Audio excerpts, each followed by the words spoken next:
जय जगन्नाथ नमस्कार।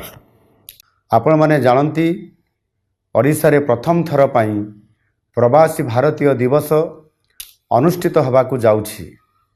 जनवरी 8 रु 10 तारिख पर्यंत विश्वर कोण अनुकोण रे रहुतबा भारतीय माने ओडिशा आसुछंती।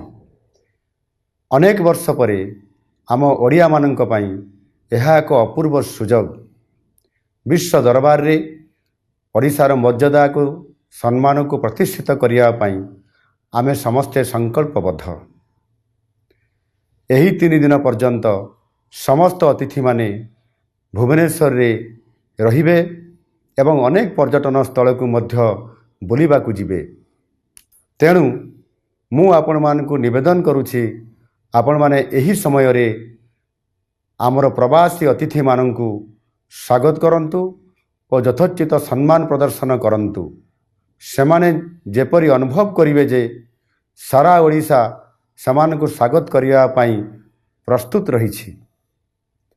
रास्ता घाट रे सेमाने किछि आवश्यकता अनुभव कले सेमान को तुरंत साहाय्य करंतु। सेमान को एपरी सुंदर व्यवहार करंतु जेपरी सेमाने अनुभव करिवे जे सेमाने प्रकृत रे निज जन्म माटी रे निज देश रही अछंती। एही समय रे आमर रास्ता घाट परिष्कार रखिबा मध्य आमर दायित्व। आमर संस्कृति हेउछि वसुधैव कुटुंबकम। सारा विश्व को आमे परिवार भली देखु। प्रवासी माने तो सहजरे आम निजर। आसंतु आमे समस्ते मिसी प्रवासी भारतीय दिवस को सफल करिबा।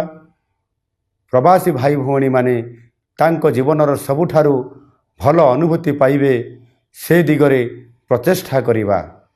वंदे उत्कल जननी भारत माता की जय।